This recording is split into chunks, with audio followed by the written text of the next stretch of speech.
Hello மக்களே, Johnny ஹிமாயா செம இன்ட்ரெஸ்டிங்காக போயிட்டுருக்கு. நம்ம கதிரும் கஷ்டப்பட்டு உழைச்சி இந்த வாட்டி கொஞ்சம் கையில் பணம் வந்துச்சுன்னு பார்த்தா அதையும் பறிக்கிறதுக்காக புவனா ஒரு வேலை செய்யும்போது நம்ம மாயா செம அதிரடியாக புவனாவுக்கு ஒரு சரியான ஆப்பு வைக்கிறாங்க. வீடியோக்குள்ளே போகிறதுக்கு முன்னாடி நம்ம சேனலுக்கு சப்ஸ்கிரைப் பண்ணுங்கள். அப்படியே பக்கத்தில் இருக்க பெல் ஐக்கனை கிளிக் பண்ணிடுங்க. அப்போ தான் நான் போடுற வீடியோலாம் உங்களுக்கு நோட்டிஃபிகேஷனாக வரும். கதிரும் அந்த ஹோட்டல் பிஸ்னஸ் ஆரம்பித்தாங்க. அதுலேருந்து அவங்களுக்கு நிறைய லாபம் வந்துட்டே இருக்குது.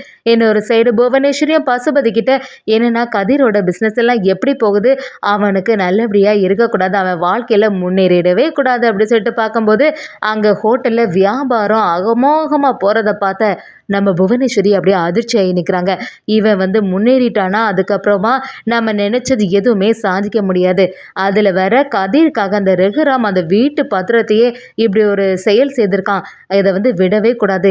எப்படியாவது இந்த கதிர் இதில் ரொம்பவே லாஸ் ஆகி இதில் இருந்து அந்த வீட்டு பத்திரம் நமக்கு கிடைக்கிற மாதிரி பார்த்துக்கணும்னா அப்படி சொல்லும்போது, நீ சொல்கிறது சரியாதாம்மா இருக்குது, ஆனால் இங்கே இருக்கிறத பார்த்தா இவனுக்கு லாபம் அதிகமாக கிடைக்கும் போல், சீக்கிரம் அந்த 50 லட்ச ரூபா பணத்தை நம்மக்கிட்ட கொடுத்துருவான் போல் அப்படின்னு சொல்லும்போது பசுபதியும் எப்படியாவது ஒரு சூழ்ச்சி வேலை பண்ண வேண்டியதான்னு சொல்லிட்டு நம்ம கதிருக்கு எதிராக புவனேஸ்வரியும் ஒரு பிளான் பண்ணுறாங்க. நம்ம கதிருக்கும் ஹோட்டலில் நிறைய லாபம் கிடைக்குது. சரின்னு சொல்லிட்டு இந்த லாபத்தெல்லாம் எடுத்து அந்த பேங்க்கில் கொண்டு போய் போட்டுற வேண்டியதுதான். அப்புறமா கொஞ்சம் கொஞ்சமாக சேர்த்து கொஞ்ச நாளில் அந்த கடனை அடைச்சிடலாம் அப்படிங்கிற மாதிரி ஒரு நம்பிக்கையோடு இருக்காங்க. நம்ம கதிரும் தனா கிட்ட தனா இது எல்லாமே ஒன்னால தான் முடிஞ்சுது, நீ எல்லாரும் சேர்ந்த மாதிரி இந்த வேலையை செய்து இந்த புது புது சாப்பாடு எல்லாமே கொடுத்தனால தான் இந்த மாதிரி நமக்கு இவ்வளோ பெரிய லாபம் கிடச்சிருக்கு அப்படி சொல்லிட்டு நம்ம தனாவை எப்பவும் போல் பெருமைப்படுத்திட்டு இருக்கும்போது தனாவும் சரி கதிர் நம்ம எப்படியாவது வாழ்க்கையில் முன்னேறிடணும் அப்படின்னு சொல்லிட்டு தான் இந்த செயலை செய்கிறேன், எப்படியாவது இந்த கடனையும் சீக்கிரத்தில் அடைச்சிடணும், சரி இந்த பணத்தை அப்படியே கொண்டு போய் பேங்க்கில் போட்டுருன்னு சொல்லும்போது நம்ம கதிரும் அதை எடுத்துட்டு பேங்க்கில் போடுறதுக்காக தயாராகிறாங்க. இதெல்லாம் தெரிஞ்சுக்கிட்ட புவனேஸ்வரியும் இதோட விடக்கூடாதுடா, இந்த கதிர் இவ்வளோ ரூபாவை எடுத்துகிட்டு போகிறான்ல, இப்போவே அவனை தடுத்து நிறுத்தி அவனுக்கு தெரியாமல் இந்த பணத்தை எடுத்துடணும்னு சொல்லிட்டு புவனேஸ்வரியும் ஒரு பிளான் பண்ணி நம்ம கதிர் கரெக்டாக அந்த பணத்தை போடும் போது ஒரு ஆட்களை வச்சு பிரச்சனை பண்ண ஆரம்பிக்கிறாங்க. நம்ம கதிருக்கு புரிய ஆரம்பிக்குது இது எல்லாமே அந்த புவனாவோட வேலையாக தான் இருக்கும் அப்படி சொல்லிட்டு நம்ம கதிரும் எல்லா தடங்களையும் தாண்டி பேங்க்கில் அந்த ரூபாவை சேர்த்துட்டாங்கன்னே சொல்லலாம். அதே சமயத்தில் நம்ம கதிரும் இனி இப்படியே விட்டால் சரியே வராது, அந்த புவனா தான் இப்படி காரணம், இப்போவே அவளை ஏதாவது ஒரு வேலை செய்யணும் அப்படி சொல்லிட்டு யோசிக்கும் போது நம்ம மாயா சீனு எல்லாருமே வராங்க. அப்படியே கதிர் நடந்தது எல்லாத்தையுமே சொல்லும்போது மாயாவும் நீ சொல்கிறது சரிதான் கதிர், அன்னைக்கே பெரியப்பா சைன் போடும் போதே அதை தடுத்து நிறுத்தினா எப்படியாவது அந்த வீட்டு பத்திரத்தை அவளே அபகரிச்சிடலாம் அப்படின்னு சொல்லிட்டு ஏதாவது யோசனை பண்ணியிருக்கா, இதெல்லாம் நம்ம சும்மாவே விடக்கூடாது, இன்னைக்கு பணத்தை போடும்போது தடுத்தவா நாளைக்கு அந்த ஹோட்டலையும் மூட வச்சிருவா, என்ன ஒரு வேலை செய்து புவனாவுக்கு நம்மளை பார்த்தாலே ஒரு பயம் வர மாதிரி ஒரு செயலை பண்ணணும்னு சொல்லிட்டு நம்ம மாயா சொல்லும்போது மாயா சீனு கதிர் மணி எல்லாரும் சேர்ந்த மாதிரி புவனேஸ்வரியை பார்க்க வராங்க.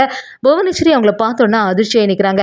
இப்போ எதுக்கு கும்பலாக எல்லாரும் எனக்கு வீட்டுக்கு முன்னாடி பிரச்சனை பண்ணுறீங்க அப்படி கேட்கும்போது மாயாவும் யார் பிரச்சனை பண்ணா, நீ ஏதாவது பிரச்சனை பண்ணாமல் நாங்கள் எதுவுமே தொடங்கவே இல்லை, ஏற்கனவே உன்னை உண்டு இல்லைன்னு பண்ணியிருப்போம், சரி போனால் போகுதுன்னு சொல்லிட்டு மன்னிச்சு விட்டா இப்படி அவர் சேலை செய்திருப்பா அப்படி கேட்கும்போது புவனேஸ்வரியும் என்ன சொல்கிறீங்க, நீங்கள் எதை பற்றி பேசுகிறீங்கன்னே புரிய மாட்டேங்குது அப்படி சொல்கிறாங்க. நம்ம மாயாவும் என்ன எங்ககிட்டே நடிப்பை கட்டுறியா, உன் நடிப்பெல்லாம் நம்புறதுக்கு நாங்கள் எல்லாம் ஏற்ற ஆள் கிடையாது, எங்களுக்கு நல்லாவே தெரியும், ஏற்கனவே என்னோட பெரியப்பா கதிர்க்காக ஹோட்டல் நல்லபடியாக நடத்தணும்னு சொல்லிட்டு அந்த வீட்டு பத்திரத்தை வச்சு கையெழுத்தெல்லாம் போட்டு தந்தாங்க, ஆனால் அதை கூட தடுக்கிறதுக்கு பார்த்துட்டேன், இப்போ என்னடானா அந்த ஹோட்டலில் கிடச்ச லாபத்தை எப்படியாவது நம்ம கதிர் பேங்க்கில் போடலான்னு போகும்போது அந்த ரூபாவையும் அதை பறிக்கிறதுக்காக நீ எவ்வளோ முயற்சி செய்திருக்க, ஒன்றெல்லாம் நீ நான் சும்மாவே விட போகிறதுன்னு சொல்லிட்டு நம்ம மாயா யோசிக்கிறாங்க. புவனாவை அப்படியே அடித்து துவம்சம் பண்ணுறாங்கன்னே சொல்லலாம். இதை பார்த்துட்டு இருந்த நம்ம மணிக்கிட்டேயும் சரி மாமா நீங்கள் இந்த பொருளை எடுத்துகிட்டு வாங்க, அவளுக்கு என்ன பயம்னா என்னன்னு காட்டணும் அப்படின்னு சொல்லி நம்ம மாயா சொல்லும்போது மணியும் வெளியில இருந்து அப்படியே ஒரு கயிறு எல்லாமே எடுத்துகிட்டு வராங்க.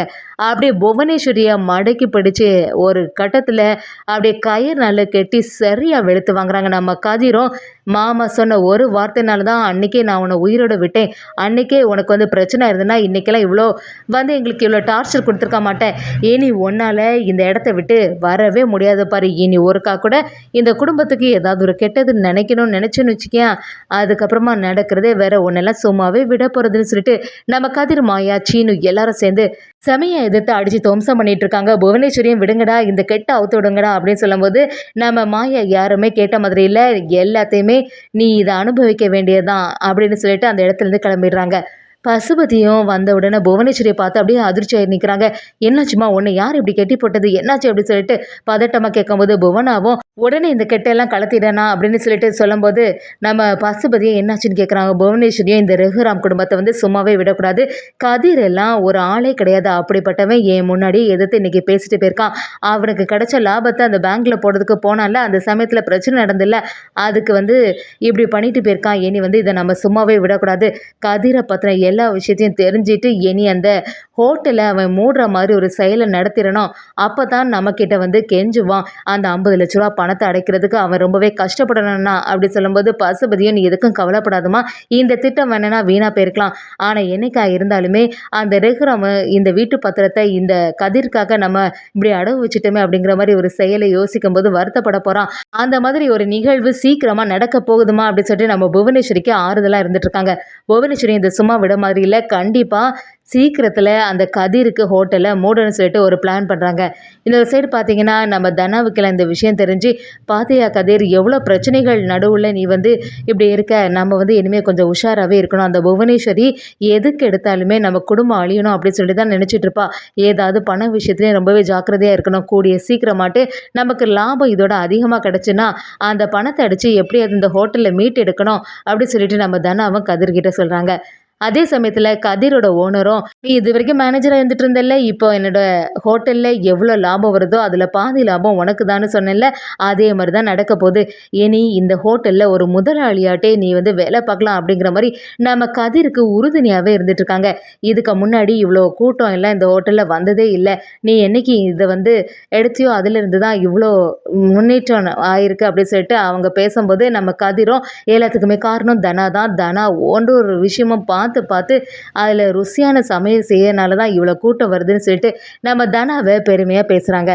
நம்ம தனாவும் கதிர்கிட்ட, என்ன கதிர், நீ எவ்வளோ முயற்சி எடுக்கிற, அதை பற்றியெல்லாம் பேசாமல் நான் பண்ணக்கூடிய சமையலை பற்றியே பேசிகிட்டு இருக்கே அப்படி கேட்கும்போது நம்ம கதிரும், நீ பண்ணக்கூடிய ஒவ்வொரு செயலும் அவ்வளோ டேஸ்ட்டாக இருக்கனால தானே மக்கள் இவ்வளோ பேர் வராங்க, இனிமேல் எந்த பிரச்சனையும் இல்லை தானா, கூடிய சீக்கிரமாக அந்த கடனை அடைச்சிடலாம் அப்படின்னு சொல்கிறாங்க. நம்ம தனாவும் அப்பாவுக்கு நம்ம எப்போவுமே ஒரு நல்ல பேரை தான் சம்பாதிச்சு கொடுக்கணும், எப்படியாவது சீக்கிரமாட்டு அந்த கடனை அடைச்சி அப்பா வந்து நமக்காக இப்படி ஒரு வீட்டு பத்திரத்தை இப்படி செய்து வச்சுருக்காங்க, சீக்கிரமாக அந்த பத்திரத்தை திருப்பி கொடுத்துடணும் அப்படிங்கிற மாதிரி நம்ம தனாவும் கதிர்கிட்ட சொல்லும்போது கதிரும் ரொம்பவே நம்பிக்கையோடு இருக்காங்க. என்னதான் பிரச்சனை புவனா பண்ணாலும் நம்ம மாயா, தனா எல்லாரும் ஒற்றுமையாக இருக்க வரைக்கும் புவனானால் நம்ம கதிரை எதுவுமே செய்ய முடியாதுன்னு சொல்லலாம். புவனை என்னதான் பிளான் பண்ணாலும் நம்ம மாயா எல்லாரும் சேர்ந்து அப்படியே அதெல்லாம் சொதப்பல் ஆகிற மாதிரி ஒரு விஷயத்த செய்ய போகிறாங்கன்னே சொல்லலாம்.